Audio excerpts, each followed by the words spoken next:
Bismillahirrahmanirrahim. Assalamualaikum warahmatullahi wabarakatuh. Innal hamdalillah nahmaduhu wa nasta'inuhu wa nastaghfiruh wa na'udzu billahi min shururi anfusina wa min sayyiati a'malina. Man yahdihillahu fala mudhillalah wa man yudlil fala hadiyalah. Asyhadu an la ilaha illallah wahdahu la syarika lah wa asyhadu anna Muhammadan abduhu wa rasuluh. Ya ayyuhalladzina amanu taqullaha haqqa tuqatih wa la tamutunna illa wa antum muslimun. Ya ayyuhan nasu taqu rabbakumul ladzi khalaqakum min nafsin wahidah wa khalaqa minha zawjaha وبث منهما رجالا كثيرا ونساء واتقوا الله الذي تساءلون به والأرحام إن الله كان عليكم رقيبا يا أيها الذين آمنوا اتقوا الله وقولوا قولا سديدا يصلح لكم أعمالكم ويغفر لكم ذنوبكم ومن يطع الله ورسوله فقد فاز فوزا عظيما أما بعد. Ikhwani fiddin rahimani wa rahimakumullah.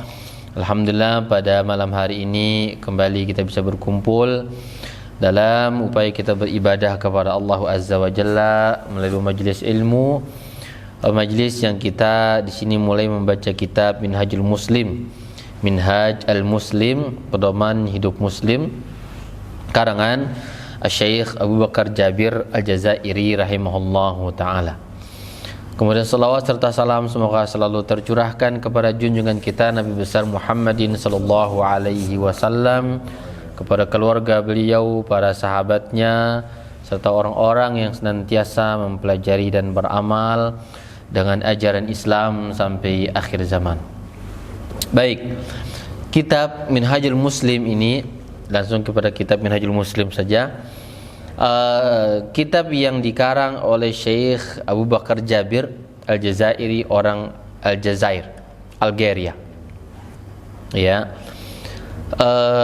beliau mengarang kitab ya Minhajul Muslim ini. Ada sebuah permintaan dari orang-orang Maroko di kala itu ketika beliau melakukan safari dakwah ke Maroko, maka orang-orang Maroko meminta beliau agar menuliskan sebuah buku yang menjadi dustur, konun, ya pedoman hidup orang-orang Maroko di sana. Maka kata beliau, dengan harapan mereka itu dituliskan kitab yang syamil, mencakup semua bidang keislaman, ya sisi keislaman, dituliskan di dalam sebuah kitab yang menjadi pedoman hidup muslim. Maka beliau pun mengarang kitab ini dalam waktu, kata beliau, 2 tahun.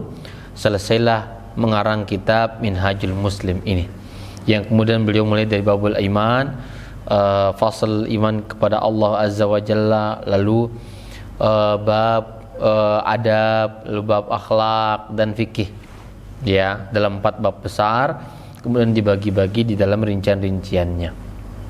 Baik, semoga kitab ini bisa kita fahami, kita baca dan kita mendapatkan faedah darinya. Kemudian kita bisa amalkan kandungannya, lalu kita bisa mencari keberkahan dari Allah Azza wa Jalla lewat buku-buku para ulama kita ini. Langsung saja, kata beliau, ya, al-faslu al-awwal, fasal awal, fasal pertama, al-imanu billahi ta'ala, yaitu kaitan dengan iman kepada Allah Azza wa Jalla. Ya. Beliau mengatakan, hadzal faslu min akhtari hadhil fusuli sya'nan wa a'zamiha qadran. Fasal ini ya termasuk fasal yang sangat penting. Sangat penting. Wa a'zamiha qadran, dan sangat besar kedudukannya. Ya, iman kepada Allah. Idh hayatul muslimi kulliha taduru alaihi, karena kehidupan seorang muslim semuanya, seluk-beluk kehidupan kita ini taduru alaihi, yaitu berkisar seputar iman kepada Allah Azza wa Jalla. Wa tatakayyafu bihasabih, dia akan terkondisikan sesuai dengan bergantung iman dia kepada Allah Azza wa Jalla. Fahuwa aslul usul fi nizamil 'am li hayatil muslimi bikamiliha. Maka iman kepada Allah ini adalah pokok dari segala macam pokok di dalam aturan hidup umum, ya, dalam kehidupan seorang muslim secara total. Ya, ini adalah al-usul, pokok dari semua urusan besar, ya, yang berkaitan dengan kehidupan seorang muslim semuanya.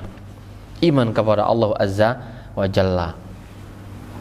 Kata beliau bahwa dengan iman kepada Allah Azza wa Jalla ini, ya, maka kehidupan kita ini akan mengikuti. Jika imannya baik, maka kehidupannya akan baik.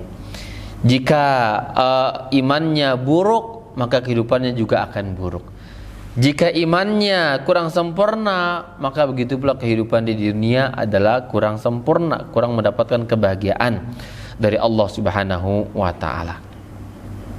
Maka persoalan iman ini adalah hal yang pokok, sehingga belum mengatakan, lihatlah, ya, jika Anda melihat orang yang berbahagia, berarti imannya bagus. Jika Anda melihat orang yang bergelimang harta benda namun belum bahagia, berarti memang imannya belum bagus, belum dalam kebaikan iman kepada Allah Azza wa Jalla. Ya, maka orang mukmin itu orang yang paling bahagia. Orang mukmin adalah orang yang paling bahagia. Allah yang mengatakan, qad aflahal mu'minun, beruntung orang-orang yang beriman. Ya, beruntung orang yang beriman kepada Allah Subhanahu wa ta'ala. Dan jika tidak beriman, yaitu kafir atau mukmin yang fasik, maka belum mendapatkan jaminan kebahagiaan di dalam hidup orang tersebut. Baik. Lalu beliau memulai pembahasannya dengan mengatakan al-imanu billahi ta'ala, beriman kepada Allah ta'ala. Al-muslimu yu'minu billahi ta'ala bimana anu yasaddiqu biwujudir rabbi tabaraka wa ta'ala. Muslim ketika mengklaim iman, mengikrarkan iman kepada Allah Azza wa Jalla, maka maknanya dia membenarkan wujudnya Allah Azza wa Jalla, adanya Allah Azza wa Jalla. Ya, Allah itu ada. Ini diantara bahasan iman kepada Allah Azza wa Jalla, yaitu apa? Iman itu ada, Allah itu ada. Kemudian kata beliau, wa annahu azza wa jalla fatirus samawati wal ard, bahwasanya Allah Azza wa Jalla itu pencipta langit dan bumi. Ya, alimul ghaibi wasyahada, yang maha mengetahui perkara gaib dan juga perkara yang nyata. Rabbu kulli syai'in wa malikuhu. Rabbu kulli syai'in wa malikuhu. Rabb segala sesuatu dan raja bagi segala sesuatu itu. La ilaha illahu, tidak ada sekutu bagi Allah, tidak ada ilah yang hak diibadahi kecuali Allah. Wala rabba ghairuh, tidak ada Rabb selain Allah. Wa annahu jalla wa ala mausufun bi kulli kamal, dan bahwasanya Allah Azza wa Jalla itu tersifatkan dengan sifat yang sempurna. Munazzahun an kulli nuqsanin, ya, Waalaikumsalam, dibersihkan dari sifat kekurangan. Wa dzalika li hidayatillahi ta'ala lahu qabla kulli syai'in, hal itu dia miliki, ya, berdasar kepada hidayah Allah Azza wa Jalla kepada dia sebelum segala sesuatu itu. Ini iman kepada Allah, mencakup, kata beliau, keberadaan Allah, ya, rububiyahnya Allah Azza wa Jalla, asma dan sifatnya, dan uluhiyah Allah Azza wa Jalla. Ini arti iman kepada Allah Subhanahu wa ta'ala. Sehingga kalau ada orang beriman kepada Allah, ya, hanya sekedar mengimani Allah itu ada, lalu dia tidak beriman tentang uluhiyahnya Allah, belum beriman. Ya, ada yang beriman kepada wujudnya Allah, uluhiyahnya Allah, rububiyahnya Allah, namun asma dan sifatnya dia belum bisa memahaminya. Beriman kepada Allah dengan sempurna, maka dia juga belum dikatakan beriman kepada Allah Subhanahu wa ta'ala. Inilah kecakupan iman iman terhadap wujudnya Allah, iman kepada rububiyahnya Allah Azza wa Jalla, iman kepada uluhiyahnya Allah Subhanahu wa ta'ala. Ya, inilah cakupan iman kita kepada Allah Azza wa Jalla. Jadi hal ini mungkin belum tersampaikan kepada banyak masyarakat. Ketika memahami apa itu iman kepada Allah, ya, meyakini Allah itu ada, hanya itu. Lalu setelah itu dia apa? Lakukan kesyirikan, melakukan khurafat dan semisal itu. Padahal di antara poin iman kepada Allah itu iman kepada uluhiyahnya, keesaan Allah Azza wa Jalla tidak boleh disekutukan. Iman kepada rububiyahnya Allah Azza wa Jalla, tidak boleh menyekutukan Allah dalam rububiyah. Iman kepada nama dan sifat Allah Azza wa Jalla yang juga tidak boleh disekutukan dengan yang lain dalam kaitan dengan iman kepada nama dan sifat Allah Azza wa Jalla. Inilah menjadi bahasan iman dia kepada Allah Azza wa Jalla. Kemudian beliau mengatakan bahwa bagaimana seorang muslim kok bisa beriman kepada Allah? Bagaimana dia bisa beriman kepada Allah Azza wa Jalla? Ternyata ya ada dalil-dalil yang nakli dan juga akliyah. Nakal dan juga akal untuk menetapkan iman kepada Allah Azza wa Jalla ada dalil-dalilnya. Karena banyak orang yang mengingkari iman kepada Allah, bahkan banyak orang Islam itu murtad karena dia diberikan syubhat seputar Allah Azza wa Jalla, maka dia pun murtad dari keislaman ini. Maka butuh dalil, butuh kajian kita bagaimana untuk memantapkan iman. Ya, bagaimana hati kita menerima secara yakin, nyata bahwasanya Allah itu ada. Allah punya sifat uluhiyah, Allah punya sifat rububiyah, Allah punya sifat yaitu apa? Memiliki nama dan sifat Allah Azza wa Jalla tersebut yang tinggi dan sempurna akan nama-nama Allah Azza wa Jalla. Butuh dalil kepada kita. Ya, untuk menguatkan hal itu. Baik, maka kata beliau, dalil nakal dulu. Ada dua macam dalilnya, nakal dan akal. Nakal itu dalil wahyu. Ya, dalil wahyu. Apa yang pertama kata beliau, ikhbaruhu ta'ala binafsihi an wujudihi wa an rububiyatihi lil khalq. Ya. Yang pertama bahwasanya Allah Subhanahu wa taala mengabarkan tentang wujudnya Allah Azza wa Jalla, bahwasanya Allah itu ada. Ya. Dan Allah juga mengabarkan tentang rububiyahnya Allah Azza wa Jalla lil khalqi wa an asma'i wa sifatihi, tentang nama dan sifat Allah Subhanahu wa taala. Hal itu tertuang sangat banyak di dalam Al-Qur'anul Karim kata beliau. Jadi bagaimana cara mengetahui bahwasanya Allah itu ada? Ya, yang pertama Allah yang mengabarkan tentang dirinya Allah, bahwasanya Allah itu ada. Makanya orang Islam itu harus tahu, dengan dia memahami bahasa Arab, dengan dia memahami Al-Qur'anul Karim, tambah yakin Allah itu ada.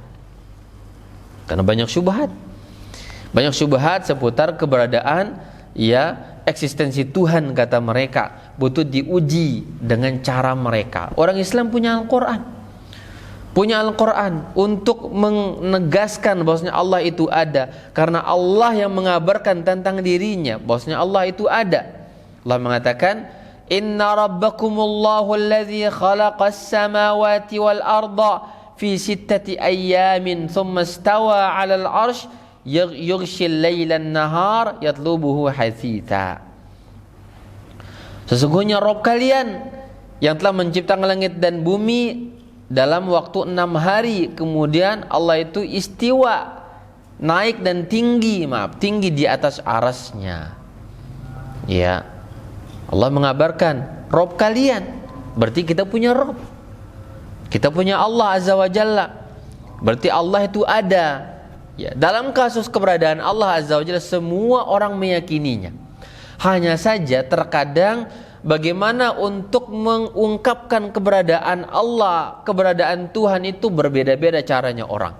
Yang walaupun di sana akan menjadi hukum yang ini muslim, non muslim, ini kafir dan semisal itu. Semua orang meyakini ada namanya ketuhanan. Dalam berbagai bahasa yang mereka ungkapkan itu, yang mereka fahami. Misalkan orang Hindu punya Tuhan, punya Allah, cuman cara meyakini ketuhanan lewat dewa-dewa, dewi dan misalnya, dibuatnya patung jelmaannya. Ya, orang Yahudi juga meyakini adanya Tuhan. Hanya saja mereka ungkapkan itu lewat apa? Mempertuhankan Uzair misalkan. Ya. Ada lagi menyembah yang menjadikan Tuhan itu dalam bentuk matahari dan bulan, ada demikian. Ya, ada yang meyakini keberadaan Tuhan itu dalam bentuk gunung-gunung, ada juga demikian. Ada yang meyakini keberadaan Tuhan itu dalam bentuk malaikat, menyembah malaikat, ada. Menyembah para nabi juga ada, diyakini Tuhanlah, yaitu para nabi. Ya, nabi sebagai Tuhan. Iya, rasul, batu-batu, pohon-pohon, iya, bintang-bintang. Bahkan ada yang mempertuhankan hewan-hewan. Iya, memang pada dasarnya naluri kita diciptakan oleh Allah itu harus punya Tuhan. Harus ada Tuhan yang kita yakini, ya, yang memberikan kehidupan kepada kita semuanya. Ini tidak ada perbedaan. Bahkan ya orang-orang yang meyakini tentang apa? Misalkan ateis, ya, paganis, orang-orang yang menyembah benda-benda klasik dan semisal itu, mereka ingin mengungkapkan keyakinan mereka tentang keberadaan Tuhan itu, ya kan? Iya, sembah setan, sembah tempat-tempat yang dikeramat, keris, ya, dan seterusnya itu. Jadi sepakat, hanya saja mereka berbeda di dalam bagaimana mengekspresikan atau meyakini tentang keberadaan Tuhan-Tuhan itu, yang kemudian mereka kena hukum kafir karena sebab itu, ya, karena sebab hal-hal semacam itu. Baik, nah ini kata beliau demikian. Jadi Allah yang mengabarkan tentang keberadaan Allah sendiri dalam Al-Quran, Inna rabbakumullahu alladzi khalaqas samawati wal arda. Rabb kalian itu adalah Allah yang telah menciptakan langit dan bumi. Ya, berarti ada. Ya. Bahkan dulu hal itu dibuatnya menjadi lagu-lagu. Apa kata orang itu? Adanya diri ini bukti adanya Tuhan. Adanya alam ini bukti adanya Tuhan. Berarti memang, ya, logika juga mengatakan demikian. Baik, ini dalil pertama. Ya, Allah yang mengabarkan. Allah mengatakan juga wasyams wal qamar wan nujum musakhkharatin bi amrihi. Matahari, bulan, bintang itu tunduk dengan perintah Allah. Ala lahul khalq wal amru tabarakallahu rabbul alamin. Ketahuilah segala urusan itu di sisi Allah Azza wa Jalla, Maha Suci Allah, Rabb semesta alam. Ini Allah yang mengabarkan tentang hal itu. Ya, dan juga ketika Allah memanggil nabinya Musa bisyatil wadil aiman fil buqatil mubarakat minasyajarah, ya Musa inni anallah rabbul alamin. Allah memanggil Musa dan mengatakan, wahai Musa, aku adalah Allah, Rabb semesta alam, kata Allah. Allah yang mengabarkan dirinya sebagai Tuhan, sebagai Rabb semesta alam. Ya, Allah mengatakan juga, innani anallahu la ilaha illa ana fa'budni wa aqimis salata li dzikri. Sesungguhnya aku ini adalah Allah yang tidak ada ilah yang hak diibadahi kecuali aku, maka ibadalah kepadaku dan tegakkan salat untuk mengingatku. Allah mengabarkan, anallah, kata Allah. Ya, berarti kita wajib meyakini tentang wujudnya Allah Azza wa Jalla. Ini poin pertama. Kita dengan keimanan ini, cara untuk mengokohkan iman tentang adanya Allah. Karena banyak orang galau di zaman kita, lupa akan Allah Azza wa Jalla, lupa ibadah. Ya, yang artinya lupa ibadah itu lupa tentang keberadaan Allah yang menciptakan dia, menghidupkan dia, memberikan rezeki dan segala-galanya itu. Ya, baik. Yang kedua kata beliau, ikhbaru nahwin min mi'atin wa arba'atin wa ishrina alfan minal anbiya'i wal mursalin biwujudillahi ta'ala wa rububiyatihi lil awalim kulliha. Kata beliau, jenis kedua dalil nakal yaitu pengkhabaran kurang lebih 100, Iya, 24.000 nabi dan rasul yang mengabarkan tentang wujudnya Allah Azza wa Jalla. Sebanyak itu nabi dan rasul mengabarkan tentang adanya Allah Azza wa Jalla, tentang uluhiyahnya, rububiyahnya, dan semuanya itu Allah kabarkan lewat perantara 124.000 para nabi dan rasul. Wa an khalqihi ta'ala lah wa tasarrufi fiha wa an asma'i wa sifatihi wa ma minhum min nabiyyin illa wala rasulin illa wa qad kallamahu Allah ta'ala aw ba'atha ilaihi rasulan wa alqa fi ra'ihi ma yajzimu mahu annahu kalamullahi wa wahyuhu ilaihi. Yaitu kata beliau bahwa penghabaran 124.000 para nabi dan rasul tentang keberadaan Allah Azza wa Jalla, ya, dan tentang perbuatan Allah, nama dan sifat Allah Azza wa Jalla, dan tidak seorang pun nabi dan rasul kecuali Allah mengajak mereka bicara dengan wahyu Allah Subhanahu wa taala. Kemudian beliau memberikan komentar, fa ikhbaru hadzal adadil kabir min sifatil khalqi wa khulasatil bashari yuhilu al-aqla al-bashariyya takzibahu kama yahilu tawatu'u hadzal adad alal kadhibi.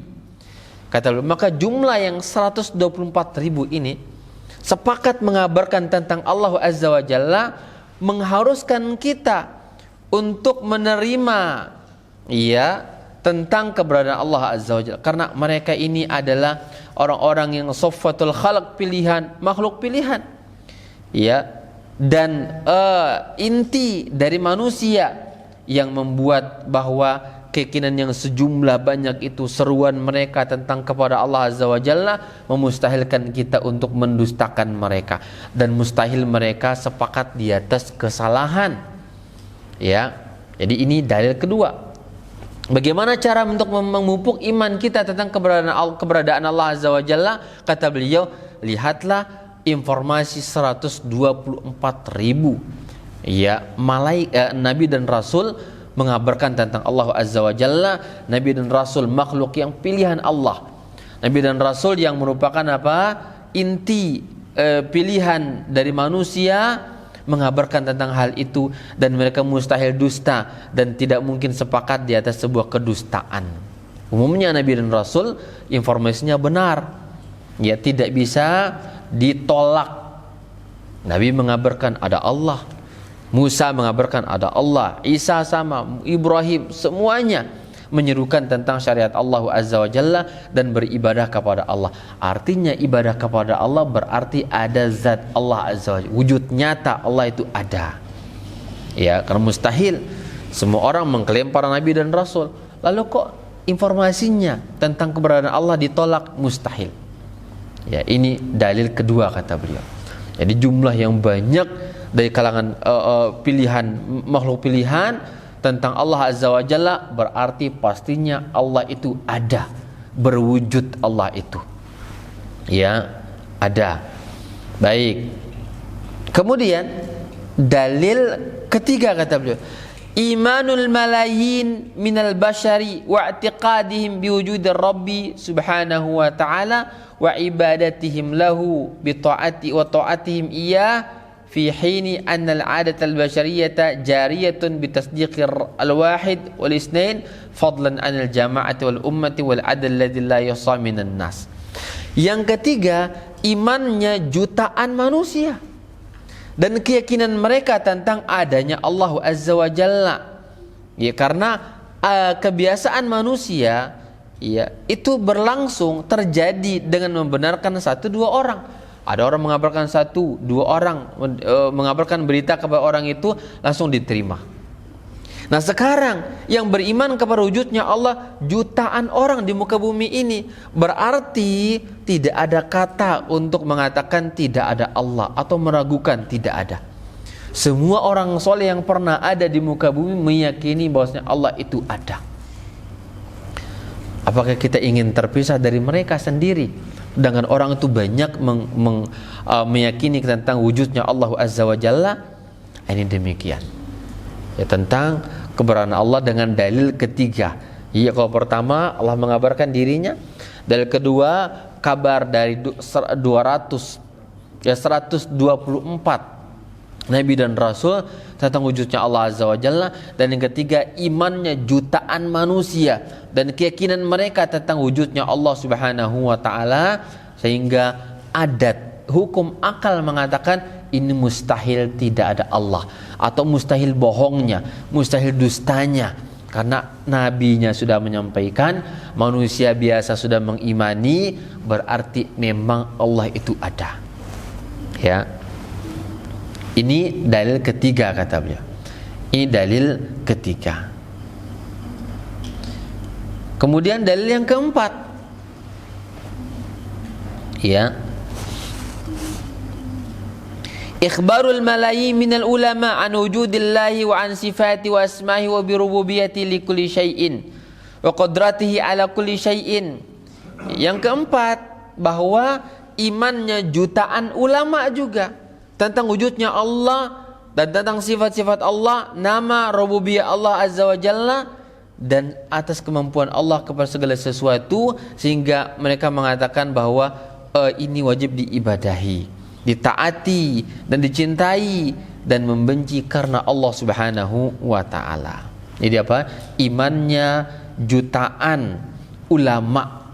Jadi kalau pertama itu Allah mengabarkan dirinya, yang kedua tentang kabar dari para rasul yang sangat banyak, yang ketiga imannya jutaan manusia tentang wujudnya Allah, ya, dan yang keempat apa tadi?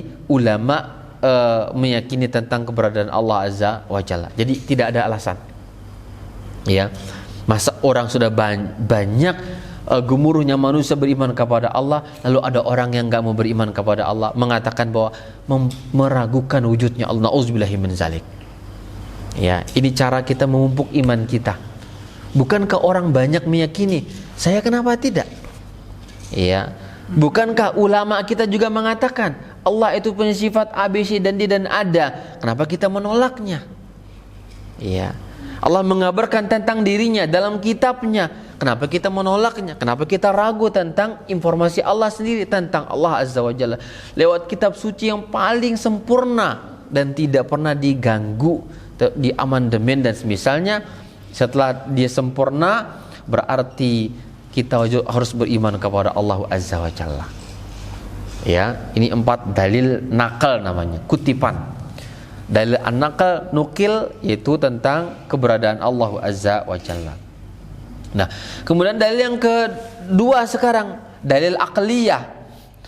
Yang pertama, wujudu hadhil awalim al-mukhtalifah wal makhluqat al-katsira al-mutanawwi'ah yashhadu biwujudi khaliqiha wa huwa Allah Azza wa Jalla. Yang dalil kedua, akal sekarang berbicara.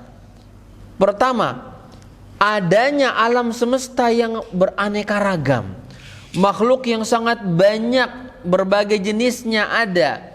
Itu semuanya menjadi bukti tentang adanya penciptanya, yaitu Allah Azza wa Jalla. Ini akal. Kita kalau melihat sesuatu yang kita tanya, siapa yang mencetak ini? Siapa yang menciptakan ini? Betul tidak, ikhwan? Ya, kalau antum melihat handphone bagus akan mengatakan ini produk mana? Siapa yang mencetaknya? Antum akan bangga dengan orang-orang Korea, bangga dengan orang Jepang, bangga dengan orang-orang itu. Ya, artinya berarti ini ada yang mencetaknya, ada produsennya. Id laisa hunaka fil wujudi man idda'a khalqa hadhil awalim wa ijadaha. Karena enggak ada seorang pun di muka bumi ini mengklaim bahwa dia itu yang menciptakan, melahirkan segala sesuatu. Enggak ada. Berarti tetaplah Allah Azza wa Jalla yang menciptakannya. Kalau barangnya ada begitu indah, berarti penciptanya ada juga begitu indah penciptanya. Ini akal berbicara, cara kerja akal. Ya, karena nggak mungkin ada sesuatu di alam nyata, ya, lalu ada orang mengklaimnya menciptakan langit dan bumi. Itu tidak ada orang mengklaim itu. Berarti tetaplah bahwasanya itu Allah yang menciptakannya. Berarti Allah itu ada, kata beliau. Kama annal aql al-basyariyya yuhilu wujuda syai'in bila mawjud. Karena akal manusia juga memustahilkan kok bisa ada sesuatu tanpa ada penciptanya? Ya kan nggak masuk akal. Ada buku, ada percetakan, ada pakaian, ada tukang jahit, ada rumah, ada yang tukang bangunannya, ada kendaraan, ada pabrik produsennya, dan seterusnya. Itu ilmu akal namanya. Kalau makhluk ini ada, berarti ada penciptanya. Ya demikian. Gak mungkin tiba-tiba ada barang rumah jadi tanpa ada bangunan, mustahil. Ya, walaupun ada aja dongeng-dongeng tentang itu. Ada dongeng-dongeng tentang itu. Tiba-tiba jadi katanya. Candi apa kata yang tiba-tiba jadi? Candi apa? Prambanan atau apa? Ya, Prambanan gitu ya. Itu pun dalam sejarahnya disebutkan apa? Dibuatkan gitu. Ada yang membuatnya. Ya, walaupun mungkin ya dongeng gitu kan, dewa A, dewa B lah dan semisal itu. Tapi pada alur ceritanya ada yang menciptakan. Betul kan? Iya, jin katanya. Walaupun dengan cara ya disulap atau apa, artinya ada yang menciptakan. Ada yang memilikinya. Ya. Orang nemu duit di jalan, yang paling pertama ditanya apa? Siapa yang punya ini? Ini kan? Itu ilmu akal sudah. Lalu kenapa ketika kita dengan alam dunia ini akal kita nyambung, mencari pemiliknya, produsennya, dan yang semisalnya, lalu kenapa nggak benar berpikir ada Allah Azza wa Jalla dengan luasnya alam semesta ini, siang dan malam, hujannya turun, silih bergantinya musim dan semisal itu. Kenapa orang Islam ini jauh dari Allah Azza wa Jalla, tapi dengan alam nyata, dengan alam dunia, dia segera bertanya, siapa yang punya? Ya, siapa yang punya? Dan semisalnya. Ada anak, dia mengatakan anak siapa?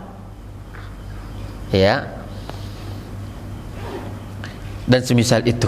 Pokoknya artinya di sini akal bekerja untuk mengimani wujudnya Allah Azza wa Jalla dengan cara kerja tadi. Apa cara kerjanya? Ada sebuah produk, ada produsennya. Ada barang, ada penciptanya.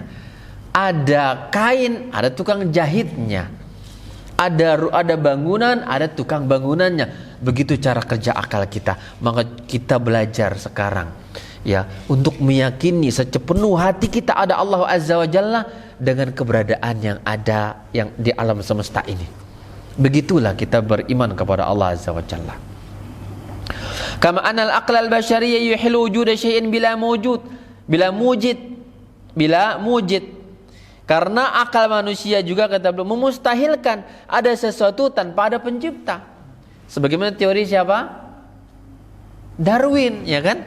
Manusia dari mana kata dia? Kera. Kera dari mana? Dengan sendirinya katanya. Iya kan? Dan kemudian berproses dengan sendirinya sampai menjadi manusia. Kata dia begitu. Ya. Itu tertolak, itu mustahil ada itu. Nggak bisa diyakini demikian. Ya, nggak ada itu. Akal akan bingung.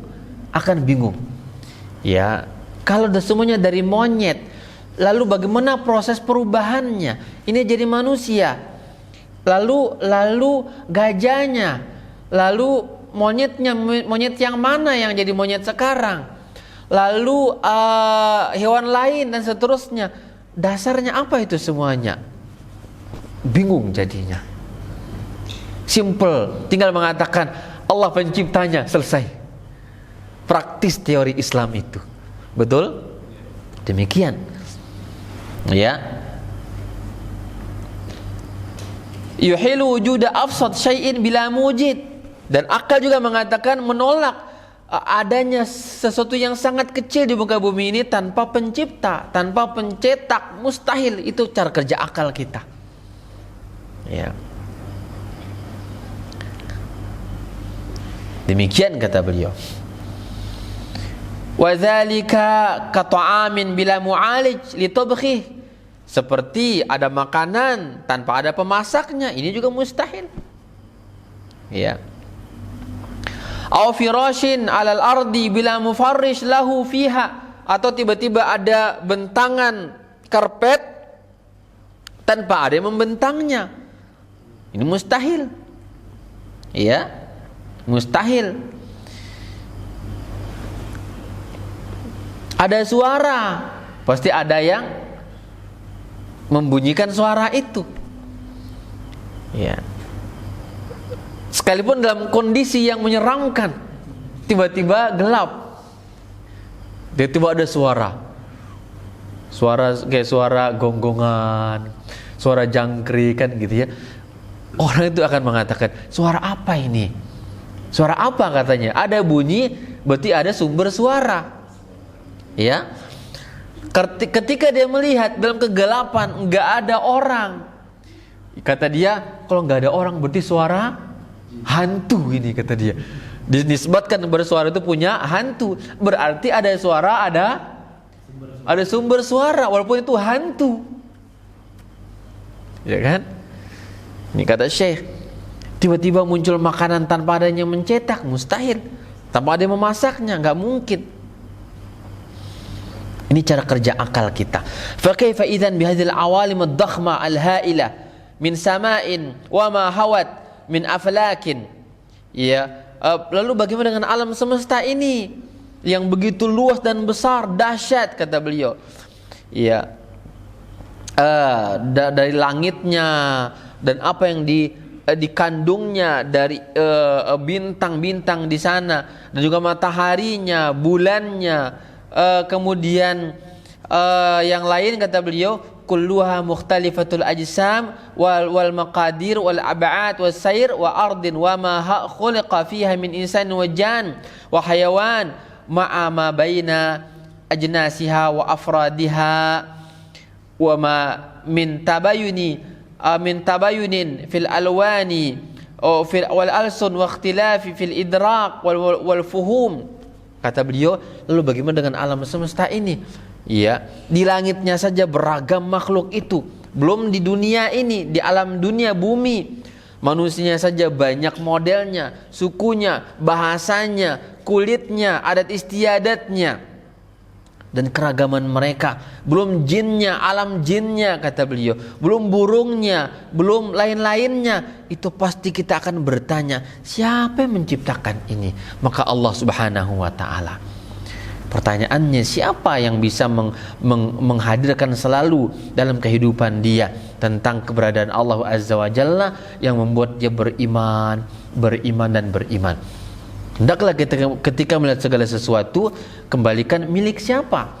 Jadi jangan banggakan produknya, ya, barangnya, tanpa membanggakan yang menciptakan itu. Dan ini sebenarnya sudah ada dalam benak kita. Kita kalau melihat mobil canggih, merek tertentu, anggaplah misalkan apa itu namanya, Toyota misalkan. Ya, kita sebut merek nggak masalah ya. Ya, maka kita akan mengatakan ini canggih, top, orang Jepang ini. Yang dibanggakan siapa? Orang Jepang. Harusnya kita ketika melihat alam semesta yang hijau, yang airnya indah itu, yang kita banggakan harusnya apa? Allah Azza wa Jalla yang menciptakan ini. Tapi kita kurang nyambung kepada itu semua.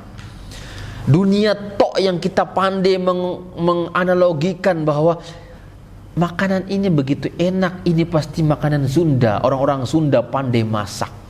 Kalau begini pasti dari Sumatera karena tipenya begini dan begitu.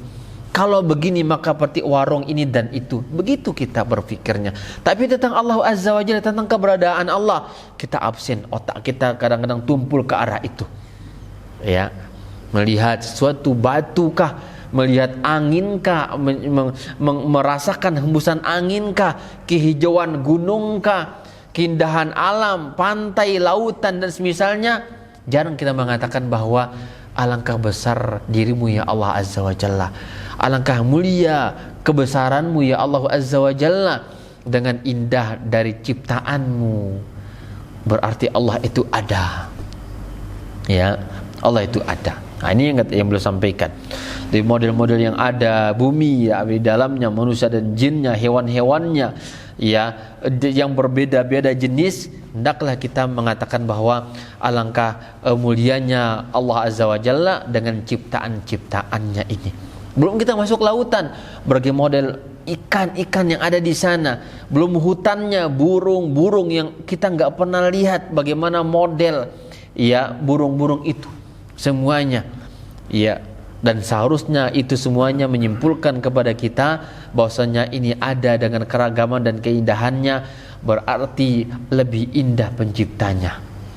Ya, jika dengan keindahan yang ada dan kita banggakan dengan pemandangan itu, berarti yang menciptakannya jauh lebih mulia, lebih indah, lebih perkasa dari segala sesuatu itu.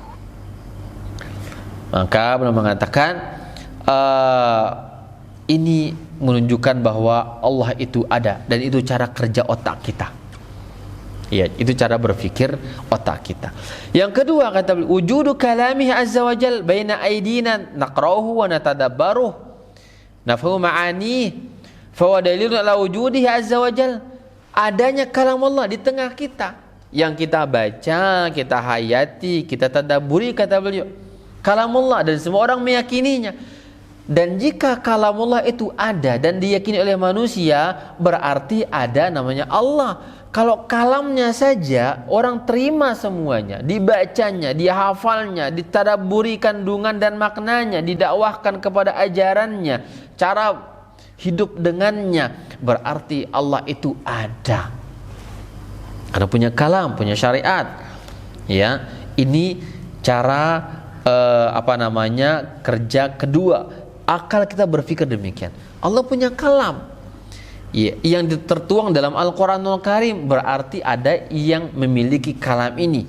Sampai-sampai kita mengatakan kalamullah, kalam ilahi, dan semisal itu ya. Ini dalil yang kedua, wujudu kalamihi azza wa jalla bina aidina ya. Karena tidak mungkin ada kalam tanpa ada mutakallimnya. Gak mungkin ada sebuah buku tanpa ada pencetaknya, ya kan? Dan tidak mungkin sendiri bekerja, harus ada Allah Azza wa Jalla. Maka dulu terjadi perdebatan Al-Imam Abu Hanifah dengan orang-orang yang menolak keberadaan Tuhan di muka bumi. Masyhur cerita itu ya. Kemudian Abu Hanifah berkilah, maaf saya telat, kata beliau. Tadi saya melihat sebuah kapal besar di samudera, dia berlayar sendiri, berlabuh sendiri, menaikkan barang sendiri, menurunkan barang sendiri, dan misalnya. Lalu mereka menolak, mustahil ada perahu berlabuh sendiri tanpa nahkoda, tanpa ABK, naikin barang dan misalnya. Maka kata Abu Hanifah, berarti kalian sudah kalah. Kalau perahu saja kalian tolak ya, ketika tidak ada nahkoda dan ABK-nya kalian tolak, maka seharusnya alam semesta yang besar ini juga kalian harusnya meyakini ada Allah Azza wa Jalla yang mengaturnya, yang menciptakannya, dan seterusnya. Terdiam 1000 bahasa orang-orang ateis itu ya. Begitulah seharusnya kita berpikir. Jadi ini dalil yang kedua ya, adanya kalamullah azza wa jal yang wajib kita ya terima dan menunjukkan ada mutakallimnya, itu Allah Subhanahu wa taala. Li'annu yastahilu kalam bila mutakallim, karena mustahil ada sebuah kalam tanpa ada pembicaranya. Wala qaulun biduni qail, mustahil ada sebuah ungkapan tanpa ada pembicara qail. Fa kalamu ta'ala dalun ala wujudihi wala siyama. Dan berarti kalam Allah itu menunjukkan keberadaan Allah, wujudnya Allah. Wala siyama wa anna kalamuhu ta'ala qad ishtamala ala amtani tashri'in arfahun nas. Lebih-lebih juga apa? Kalam Allah itu mengandung, mencakup, tertuang di dalamnya aturan-aturan, undang-undang. Dan dia adalah, kata beliau, qanun, undang-undang yang paling sempurna, yang mewujudkan kebaikan yang banyak untuk manusia. Ya, ini jadi dalil kedua. Akal mengatakan kalau ada kalamnya pasti ada mutakallimnya, maka Allah Azza wa Jalla ada.